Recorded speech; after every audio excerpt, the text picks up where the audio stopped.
काव्यम् अधीयानः स्मः। एतावत् अध्ययनम् अस्माभिः कृतमासीत् यत् निरन्तरं सूर्यावलोकनं कुर्वत्याः पार्वत्याः ग्रीष्म ऋतोः गमनावसाने शिशिर ऋतौ तस्याः शरीरं नेत्रलोमदेशात् नाम शरीरस्य ऊर्ध्वभागात् अधोभागपर्यन्तं तापरहितं जलेन च सिक्तं जातम् इति वयं श्लोकेन पठितवन्तः। तथा भूता पार्वती तथा भूतासु स्थितिषु नाम शिशिर ऋतौ कथं कालः भवति इति तु ज्ञायते एव लोकैः। वर्षाः अजस्रं प्रवान्ति, वायुः सकृत् प्रवाति। चौमासे इति कथ्यते खलु, तत्र गमनम् अगमनं सुकरं न भवति। तथा भूतेषु कालेषु तपस्विनः कथं साधनां कुर्वन्ति, सः कालः अत्यन्तं विचित्रः भवति, सुकरः न भवति। तथैव पार्वती अपि तस्मिन् काले वर्तते, चौमास इति कथ्यते, चातुर्मास संस्कृते। तत्र शिशिर ऋतुः वर्तते।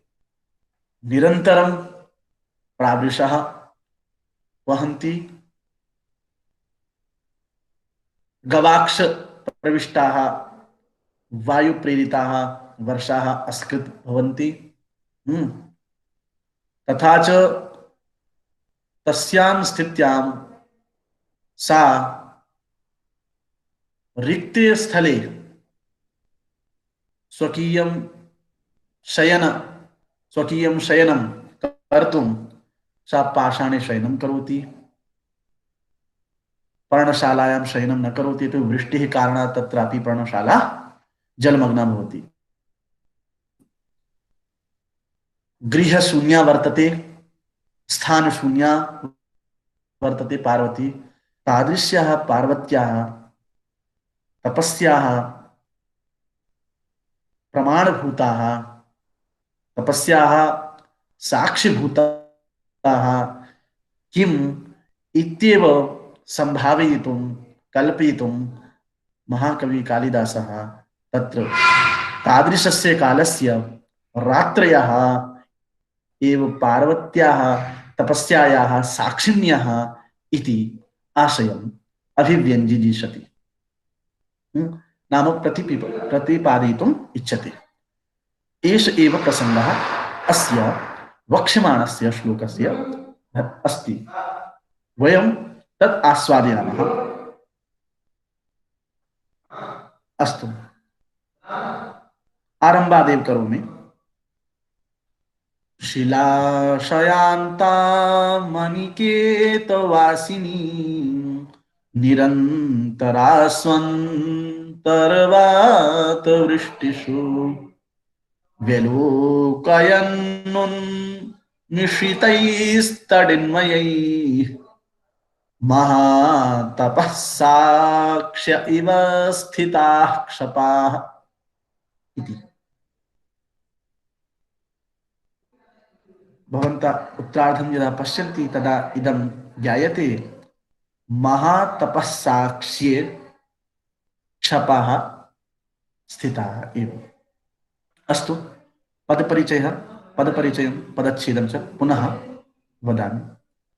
शिलाशयाम् इति ताम् अनिकेतवासिनीं निरन्तरासु सप्तमतु अंतर्वातवृष्टिषु, अत्र संधिना निरन्तरास्वन्तर्वातवृष्टिषु एवं प्रयुक्तम्।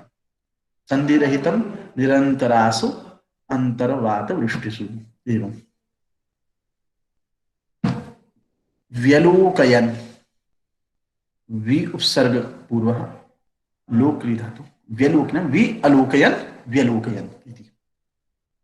व्यलोकयन् एव वर्तते। उन्मिषितैः तडिन्मयैः, उन्मिषितैस्तडिन्मयैः।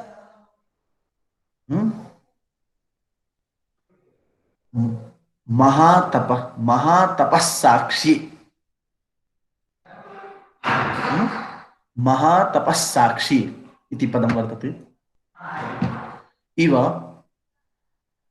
स्थिताः शपाः, एवं भवति पदच्छेदः।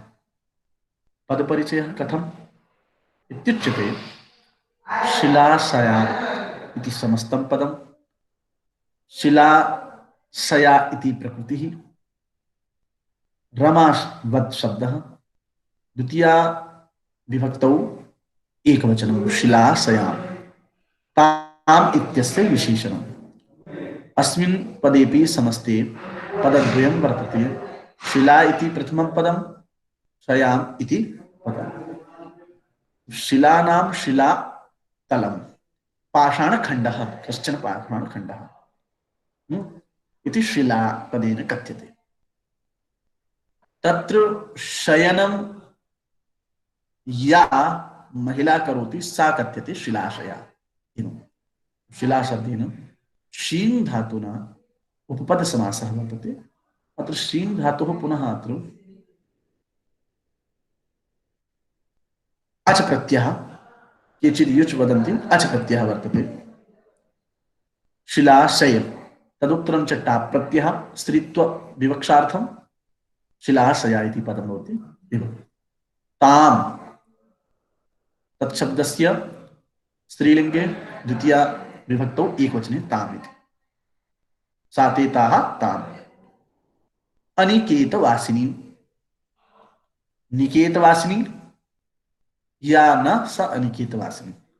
निकेते नाम गृहे वासं करोति या महिला सा निकेतवासिनी कथ्यते। निकेत शब्दस्य वस् धातोः उपपदसमासः। अत्र वस् धातोः निनि प्रत्ययः, तदुत्तरं च ङि प्रत्ययः। शब्दः भवति निकेतवासिनी इति, नदी शब्दवत्। न निकेतवासिनी इति अनिकेतवासिनी। गृहवास शून्या, द्वितीया विभक्तौ नदी नद्यौ नद्यः नदीम्, एवं द्वितीया विभक्तौ एकवचने शब्दोऽयं पठितः। समासयुक्तः। निरन्तरासु अंतर्वातवृष्टिषु, अंतर्वातवृष्टिषु निरन्तरासु एवं वर्तते। निरन्तरासु इति निर्गतं जातमस्ति अन्तरम्। अंतर शब्दस्य बहुवः अर्थाः कोशादिग्रन्थेषु उपपादिताः विद्वद्भिः। तत्र मध्य इत्यर्थोऽपि उपपादितः, अतः अत्र मध्यरूप एव अर्थः ग्राह्यः। निर्गतमस्ति मध्यम, अन्तरं नाम मध्यम, अवधिः अवकाशः। याभ्यः, यतोहि पदमिदम् अंतर्वातवृष्टिषु इत्यस्य विशेषणं वर्तते, अतः याभ्यः। ताः भवन्ति निरन्तराः, तासु निरन्तरासु। आकारान्तः स्त्रीलिङ्गः निरन्तरा इति शब्दः सप्तमी विभक्तौ बहुवचने। अस्य अर्थः सतत प्रवहनशीलाः, सतत प्रवहनशीला इति। वृष्टिः वृष्टयः इति सन्ति। द्वितीयं विशेषणं वर्तते, द्वितीयं पदम् अन्तर्वातवृष्टिषु। वृष्टयः खलु जायते एव। वृष वर्ष इति तथा भूता धातुः तिन् प्रत्ययेन वृष्टिः। वर्षति वर्षतः वर्षन्ति, कटति कटतः कटन्ति इति। वर्षणं करोति, पर्जन्यः वर्षति, मेघः वर्षति एवं। तथा भूता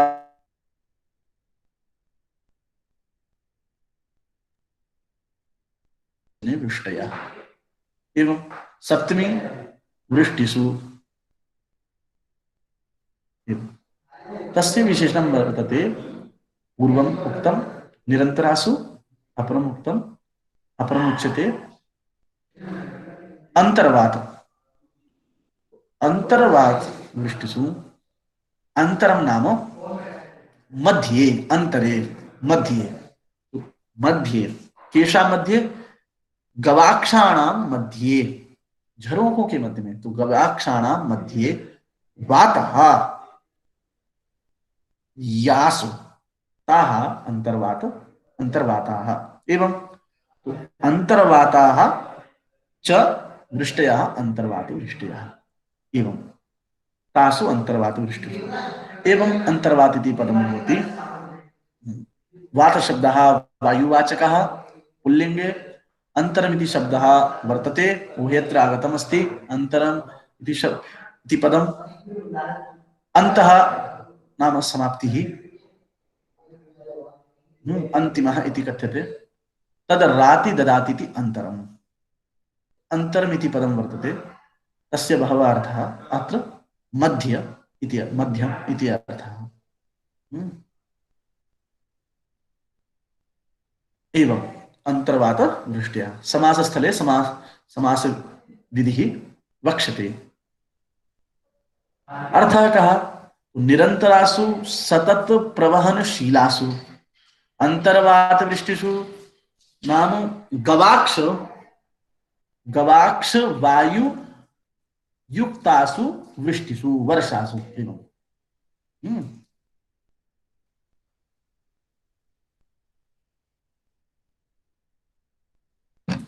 इदानीं व्यलोकयन् कश्चित् सन्देश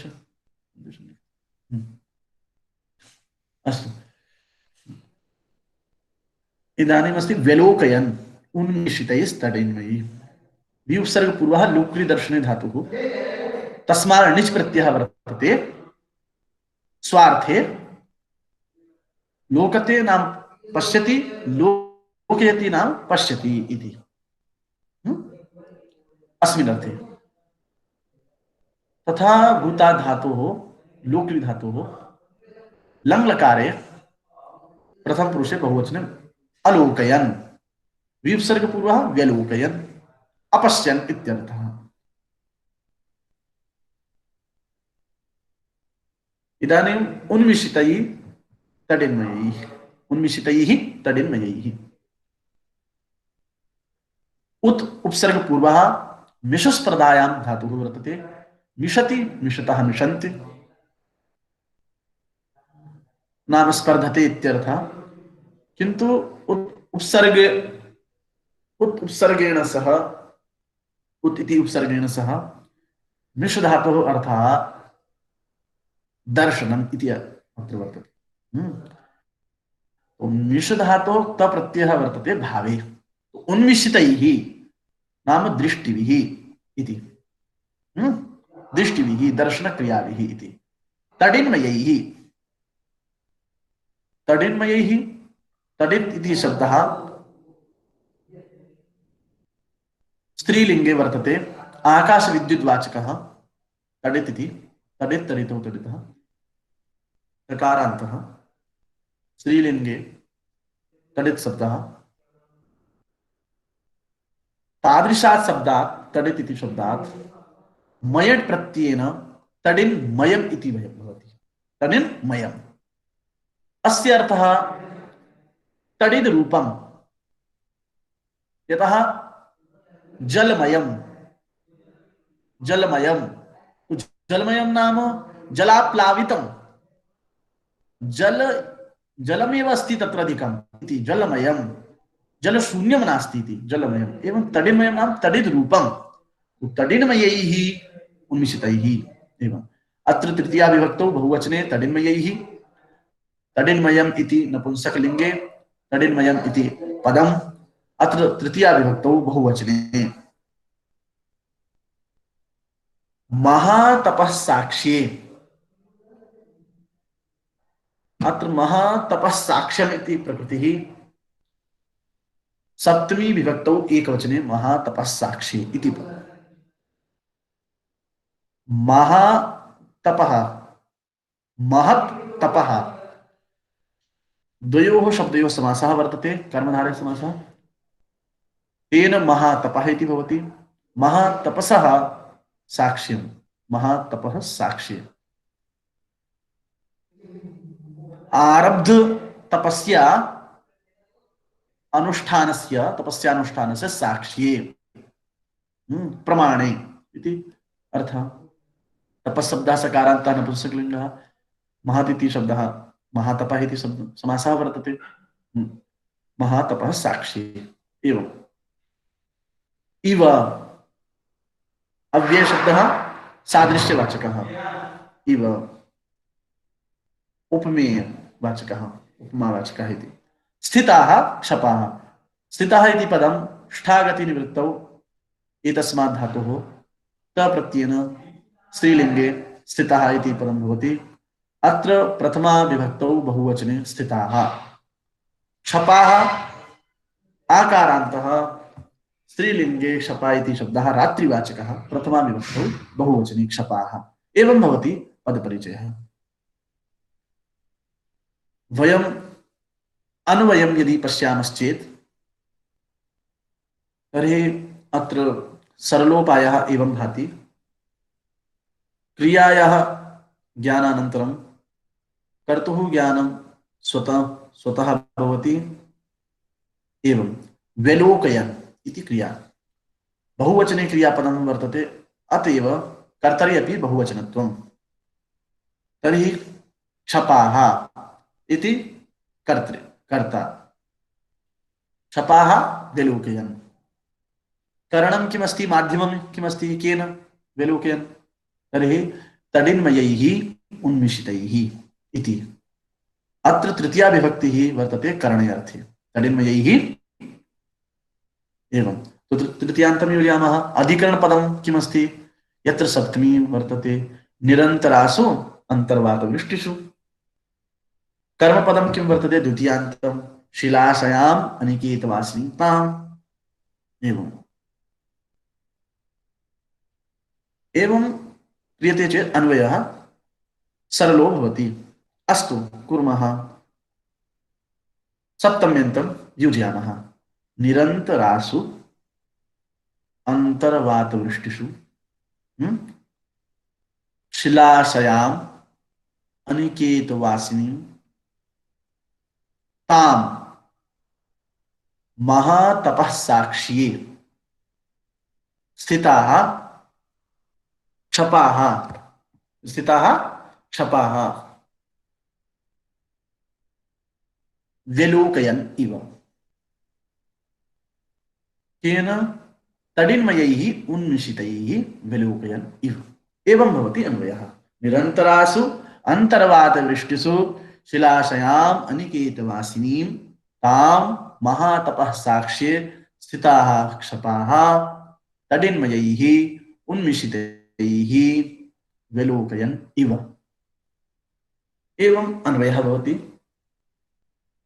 अस्य विवरणम् इत्थं भवेत्। निरन्तरासु अन्तर्वातवृष्टिषु या वर्तते शिलाशया अनिकेतवासिनी सा। निरन्तरासु अन्तर्वातवृष्टिषु निरन्तराः वर्तन्ते, नाम निरन्तर प्रवहनशीलाः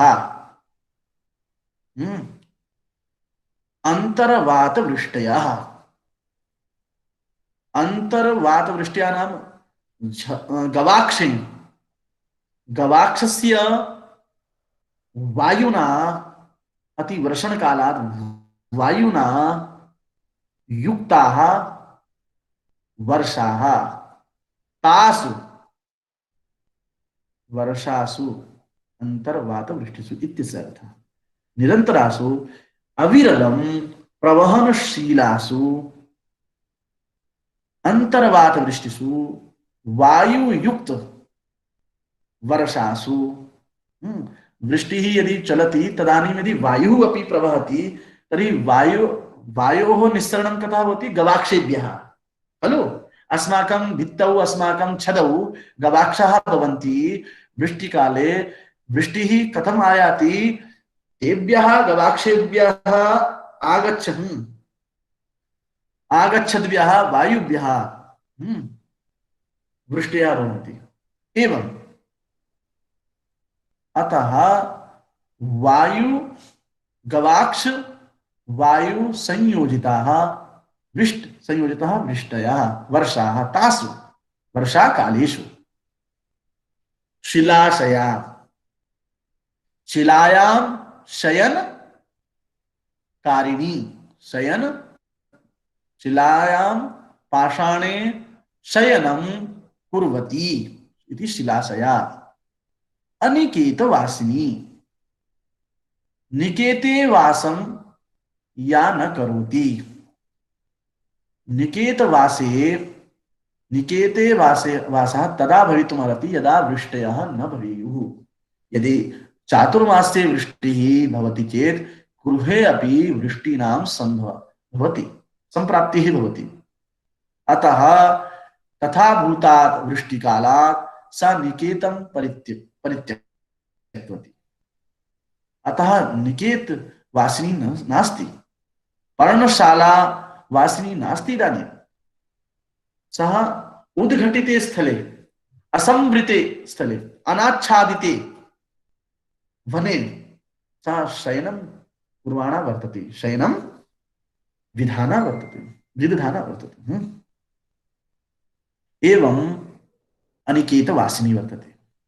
तथा ताम नाम तथा भूताम पाषाण खंड शयन कारिणीम अनाच्छादित गृह वासम कुर्वतीम एतादृशीं पार्वतीं ताम नाम देवीं पार्वतीं तपस्यारतां पार्वतीं व्यलोकयन् क्षपाः व्यलोकयन् रात्रयः तस्याः तपस्याः कालस्य रात्रयः व्यलोकयन् अपश्यन् मुहुर्मुहुः अपश्यन् अस्कृत् तस्याः तपस्यां दृष्टवत्यः इत्यर्थः। रात्रयः कथं द्रष्टुं शक्नुवन्ति नेत्राभावे इति खलु प्रश्नः भवेत्। तर्हि तडिन्मयैः उन्मिषितैः रात्रयः अपि पार्वतीं विलोकयन्त्यः सन्ति, पश्यन्त्यः सन्ति। कथं? तडिन्मयैः उन्मिषितैः दृष्टिभिः इत्यर्थः। उन्मिषित तडिन्मयैः नाम तडितमयैः विद्युत रूपैः विद्युतमेव नेत्र रूपेण विद्युतमेव नेत्र रूपतया पार्वतीं रात्रयः पश्यन्त्यः सन्ति इति आशयः। कदा किमर्थं? महातपः साक्षी पार्वती कृत आरब्धा असाध्य तपस्या महातपः इत्यस्य अर्थः तादृशस्य तपोनुष्ठानस्य उस प्रकार की तपस्या की साक्षी में प्रमाणत्व में कि वो तपस्या कर रही है कि नहीं उसकी प्रमाणता में ताम तपस्या हम प्रमातुम रात्रयः स्वविद्युत रूप नेत्रैः दृष्टिभिः व्यलोकयन् दृष्टवत्यः इति। इव नाम दृष्टवत्यः इव मानव एवं भवति अर्थ। संस्कृतेन पुनः वच्मि तदुत्तरं निन्द्या। कविः एवं आशयम् उपस्थापयितुम् अभिलषति यत् पार्वत्या या तपस्या अत्युत्कटतया आरब्धा आसीत् अति तीव्रतया या आरब्धा आसीत् घोर तपस्या तस्या ताम तपस्यां सा निरंतरम कुर्वती वर्तते। महत्यां वृष्ट्यां सत्यामपि, मूसलाधार वृष्ट्यां सत्यामपि सा गृहं परित्यज्य पर्णशालां परित्यज्य असंवृते स्थले अनाच्छादिते स्थले सा कस्मिंश्चित् पाषाणखण्डे शयन क्रियां संपाद्य यथा कालम संपाद्य एवं वासं च कृत्वा सा तपस्यां करोति। किंतु तस्याः तपस्यायाः किं प्रमाणम् इति जनाः पृच्छेयुः तदा कविः उत्प्रेक्षते, कविः उत्प्रेक्षां करोति, संभावनां करोति यत् इव अस्ति खलु क्षपः विलोकयन्, मानो रात्रियां जो हैं उनकी तपस्या की को अपने विद्युत रूप नेत्रों से मानो पार्वती जी की तपस्या के, इस घोर तपस्या के साक्ष्य में मानो रात्रियां जो हैं उनकी तपस्या को देख रही हैं। ऐसा कवि कहना चाह रहे हैं कि पार्वती जी की ऐसी तपस्या के साक्षी मानो रात्रियां बन रही हैं और अपनी विद्युत रूप नेत्रों से देख रही हैं। ये है, ठीक है। देखिए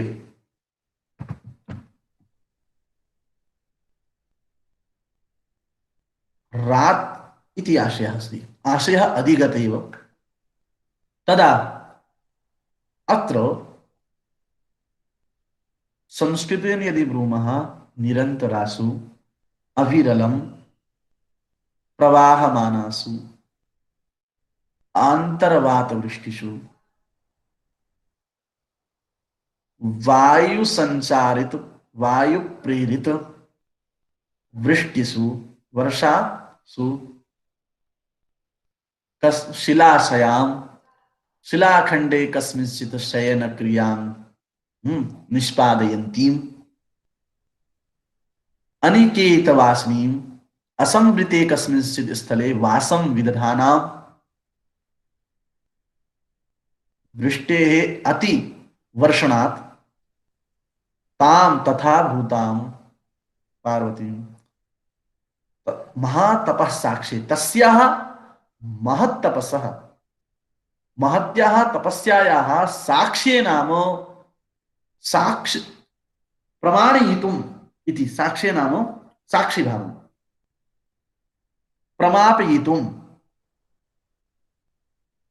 प्रमाणीकर्तुम्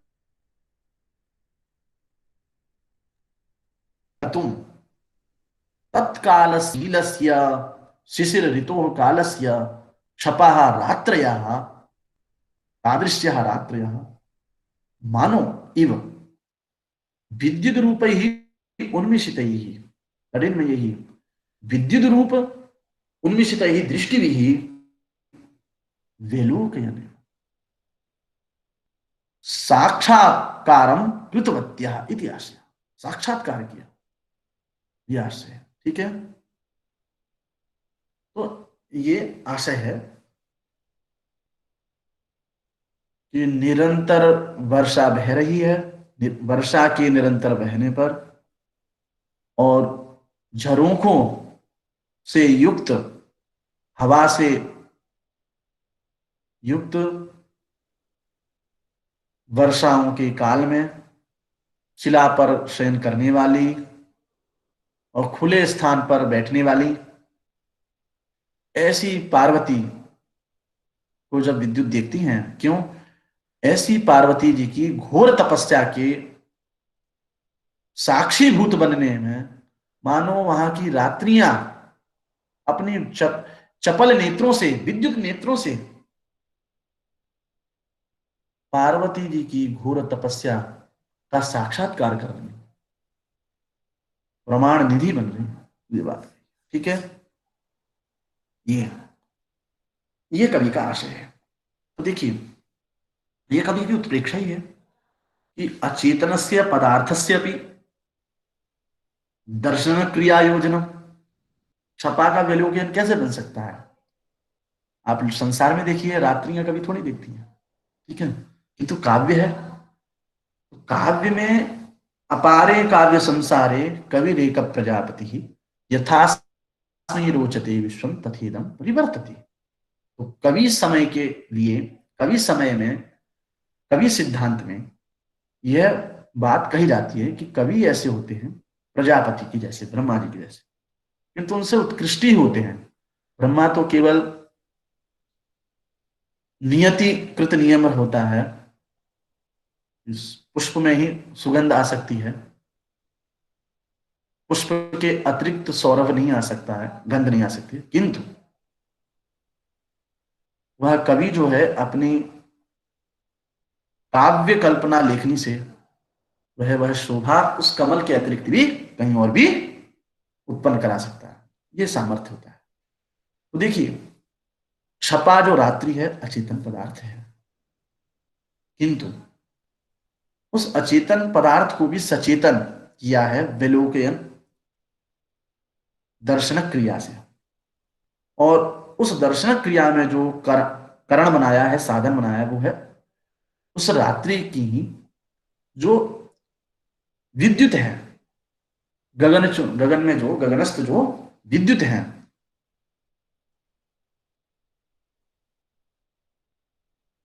जो आभास रूप जो है आकाश में जो विद्युत, तो उन नेत्रों से मानो रात्रियां पार्वती जी की तपस्या का साक्षी बन रही हो, ये बात कही है।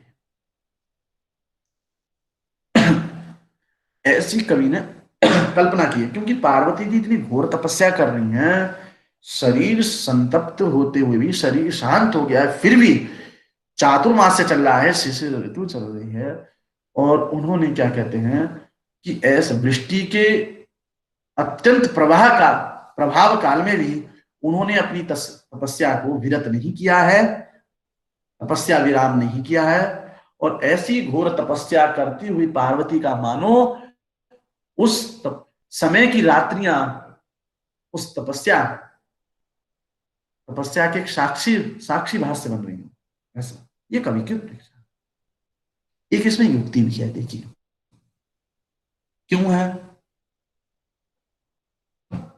ईश्वर होता है नहीं होता ये पश्चात बात है, अनुभव गोचर तो होता है, किंतु इस नेत्र का विषय बनता है कि नहीं, ये आज भी जो है चर्चा का विषय है। किंतु न्याय दर्शन में जो कारण आए हैं, समवाय असमवाय निमित्त, है ना, निमित्त कारण में एक ईश्वर को रखा है, और उन ईश्वर के अलावा अतिरिक्त ईश्वर प्रदत्त अदृष्ट आदि को भी रखा है, निमित्त कारण रखा है। तो इसका ईश्वर की सत्ता है, अनुभव गोचर हो या ना हो, है ना, विद्यमान की सत्ता रहती है, अविद्यमान की नहीं होती। ना सतो विद्यते भावो ना भावो विद्यते सतः उभयोरपि दृष्टोन्तस्तत्वदर्शी, गीता जी ने कहा है। तो ये महाकवि कालिदास जी ने अपनी कल्पना आश्रय पर ही ये इस प्रकार की उत्प्रेक्षा की है, या पार्वती जी की तपस्या के साक्षी वास्तविक जो रात्रि होती है कि नहीं। देखिए, एक प्रमापक श्लोक है प्रमाणभूत में कि 14 कुछ प्रकार के जो है तत्व हैं जो हमारे प्रत्येक कार्य का निरीक्षण करते हैं।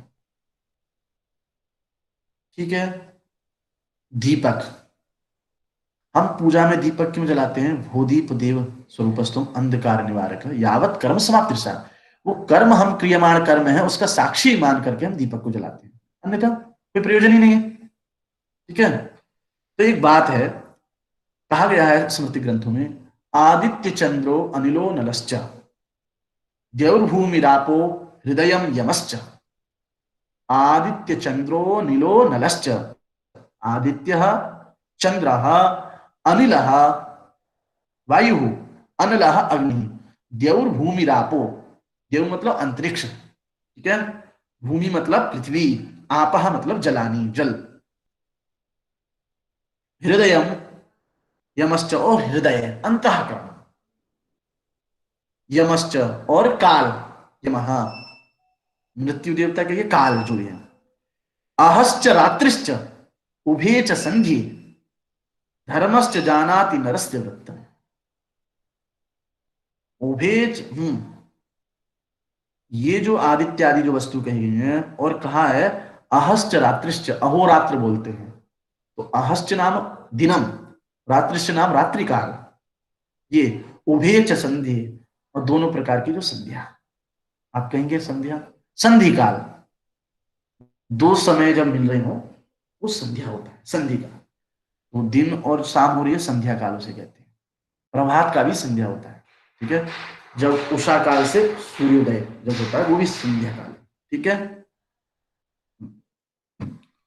तो उभे च संध्या, दो संध्या बोल दी, उषा काल से प्रभात होने, उषा काल से जो है सूर्योदय, और शाम की संध्या जो है संधि वेला, उभे च संध्या धर्मश्च जानाति नरस्य, और धर्म उसका, वो व्यक्ति के वृत्तांत को, चरित्र को सब जानते हैं, ये बात है।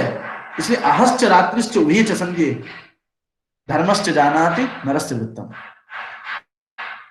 इस श्लोक में भी कहा गया, प्रामाणिक श्लोक है।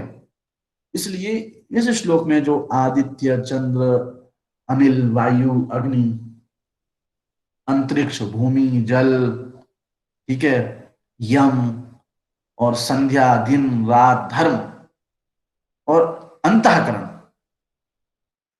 ये व्यक्ति के किए गए कार्य को जानते, कोई अन्य जाने या न जाने, ये सब साक्षी होते हैं। इसलिए न्याय शास्त्र में सभी पदार्थ तत्त धर्मियों में तो रहते हैं, किंतु कालिक संबंध से काल में भी रहते हैं।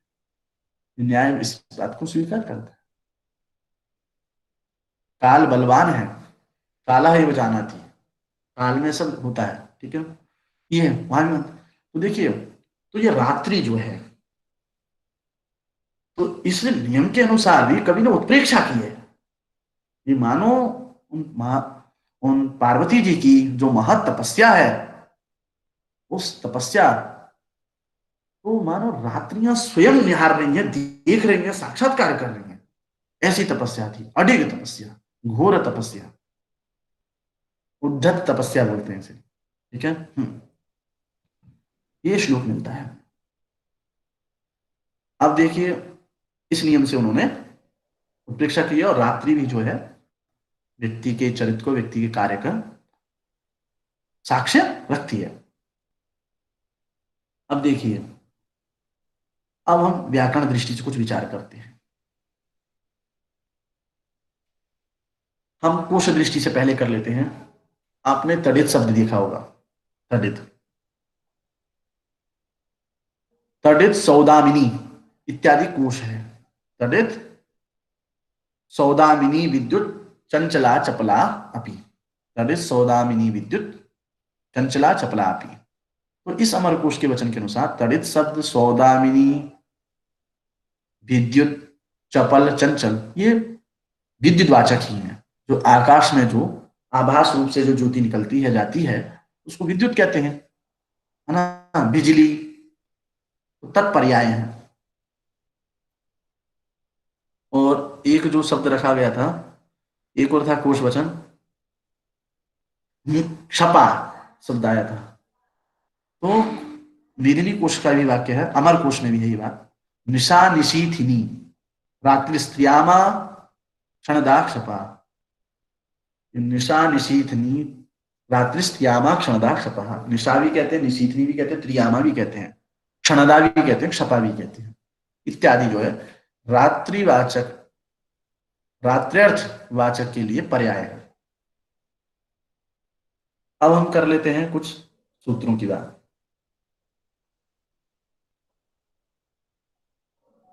शिलाशयाम, शिलायाम शीति, शिलाशया, टा प्रत्यय शिलाशया बनता है, उपपद हुआ, किस सूत्र से, अधिकरण है शेते, यह सूत्र है। क्या कहता है कि अधिकरण अर्थ में शित धातु से अच प्रत्यय होता है। शिलायाम, शिलायाम अधिकरण है, सप्तमी विभक्ति है, तो अधिकरण उपपद होने पर शी धातु से जो है अच प्रत्यय होता है। ठीक है, समास होता है, उपपद समास होता है, तो अधिकरणे तो शिलायाम श्रिते इति शिलाशय। फिर स्त्री विवक्षा है, टाप कर दिया शिलाशय, अधिकरण श्रीते सूत्र है। अनिकेत वासनी में है, तो निकेते वसती सुप्य जातों निमिष ताच्छिल्य सूत्र से ऋणी प्रत्यय हुआ, निकेत वासी बना। फिर गीप प्रत्यय किया, वितश्च से गीप किया, निकेत वासिनी बन गया। न निकेत वासिनी इति अनिकेत वासिनी। ठीक है, फिर नए समास अनिकेत। निरंतरासु अंतर्वात वृष्टिसु जो है हर ही समास है। निर्गत नि जो है निरंतर में जो निर है अंतर है, मिला दिया निरंतर बन गया, तो निर जो है वो निर्गतम इस अर्थ के लिए है। ठीक है, निरुपसर्ग है, तो निर का नाम निर्गतम, अंतरम नामो अंतरालम, याभ्यः ताः बहुब्रीहि समास निरंतरा। ऐसी वर्षा हो रही है जिसमें अवकाश जो है हट गया हो, अवकाश का लेश ही नहीं है, सतत प्रवाहशील। ठीक है, और अंतर्वात विष्णु अंतरे वातः सप्तमी कर दिया, तो अंतरे वातः यासु ताः अंतर्वात वृष्टि यासु सप्तमी तत्पुरुष किया, फिर हमने बहुब्रीहि कर दिया अंतर्वात वृष्टि से, अनेक अन्य पदार्थ सूत्र से हमने। ठीक है,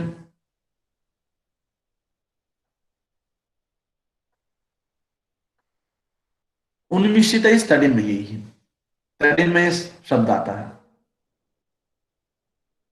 तडिन में सूत्र में जो तडिन में यह जो शब्द है इसमें मयट प्रत्यय होता है, मयट स्वार्थ में होता है, सूत्र है प्रकृत वचने मयट, प्रकृत वचने मयट, तत्प्रकृत वचने मयट, एतादृशम सूत्र। देखिए इस सूत्र का जो विवरण है वो इस प्रकार है।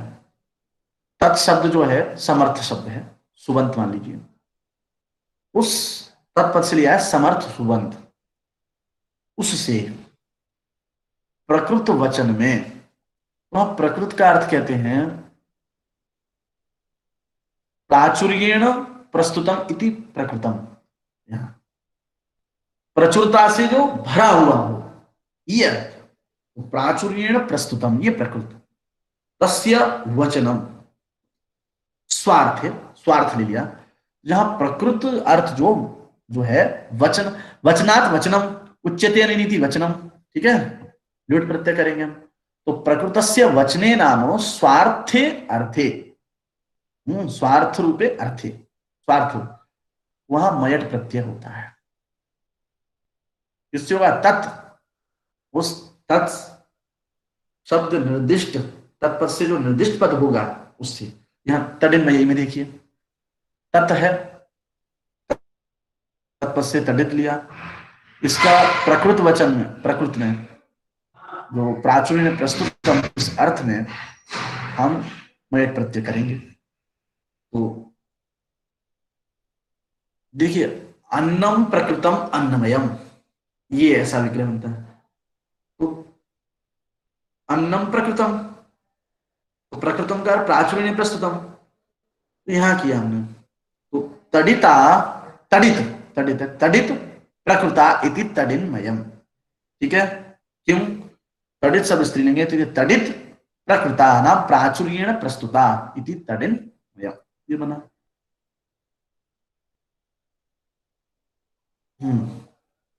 ये नपुंसक में ही रहेगा, तडिन्मयम तडिन्मय। तो देखिए उन्मिषितम, क्योंकि वहां नपुंसक में इसलिए तडिन्मयम बना। अब देखिए इसका अन्य लोग व्याख्या किस प्रकार करते हैं, कहते हैं कि जो प्राचुर्य जो अर्थ है प्रकृत वचन में ना सप्तमी मानते हैं अधिकरण में, इसलिए कहते हैं, इस प्रकार विग्रह करते हैं कि अन्नम प्रकृतम अस्मिन् इति अन्नमयम, पर्व, ये कह दिया कि अन्न है प्रकृत मतलब प्राचुर्येण प्रस्तुत है जहां, ऐसा पर्व अन्नमयम पर्व। ये सप्तमी अर्थ में विग्रह करते हैं। दोनों अर्थ स्वीकार है, अन्नम प्रकृतम ये भी कर सकते हैं, अन्नमयम, या अन्नम अस्ति प्राचुर्येण प्रस्तुतम यस्मिन् तद अन्नमयम इति। देखिए, जलमयः ग्रामः ये बनाते हैं, ठीक है। तो जलम नपुंसकलिंग, अब मयट को हम कैसे करेंगे, प्राचुर्येण प्रस्तुतम, प्रकृति का हम करेंगे, यत्र सह जलमयः ग्रामः, ग्राम का विशेषण हुआ जलमय। तो इसका क्या हुआ, ऐसा गांव है जहां जो जल से आप्लावित है, जलमग्न जिसे कहते हैं, ठीक है। उस जल से अतिरिक्त कोई स्थल शेष नहीं है।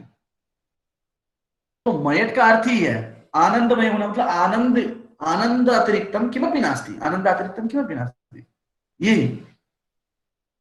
ये मयट प्रत्यय होता है। आप काव्य प्रकाश में देखेंगे, वहां हुआ है लादैकमयी, कहते हैं लादह, हम एकम वस्तु, एक मई को बनाते हैं, कहा एकम प्रकृतम एकमयी, और दूसरा विग्रह होता है एकम वस्तु प्राचुर्येण प्रस्तुतम यस्याम सा एकमयी, लादेन एकमयी लादेकमयी, वहां ऐसा करते हैं। तो ये दोनों प्रकार के विग्रह हो सकते हैं, किंतु तो अपनी सुविधा के लिए हम स्पष्ट और करें, ऐसे ही बनाइए कि जलम प्रकृतम का अर्थ प्राचुर्येण प्रस्तुतम, प्रचुरता से जो भरा हो, है ना। तो प्राचुर्येण प्रस्तुतम प्रकृतम यत्र अथवा यस्मिन सह जलमय ग्राम, जलमग्न है, गांव में जल के अतिरिक्त कुछ नहीं है, इसलिए हम चिन्मय भी बनाते हैं, चिदेव चिन्मय, चिदेव अस्ति प्रकृतम इति चिन्मय। तो परमात्मा कैसा है, चिन्मय, चिन्मय है, आनंदमय है, कहते ना। तो आनंदमय का अर्थ क्या है, आनंद के अतिरिक्त कुछ नहीं है, आनंद शेष, आनंद से शेष, इसलिए यहां बनता है, ठीक है। दोनों प्रकार से होते हैं विवरण, इसलिए यहां मयट प्रत्यय होगा, ये समझ लीजिए। तो तडिन्मयी का अर्थ हुआ तडिद रूप ही, उस बिजली से अतिरिक्त कुछ नहीं हुआ। तो तडिन्मयी ही, जलमय, जलमय नाम ग्राम नाम जल रूप ग्राम, अतः तडिन्मयी ही नाम विद्युत रूप ही, ये हुआ, ठीक है। एक शब्द आया साक्षी, महातपस साक्षी। देखिए साक्षी ये शब्द कैसे बना, साक्षात इति शब्द अव्यय, अव्यय शब्द, अव्यय ज्ञात है, साक्षात दृष्टि संज्ञायाम, इस सूत्र से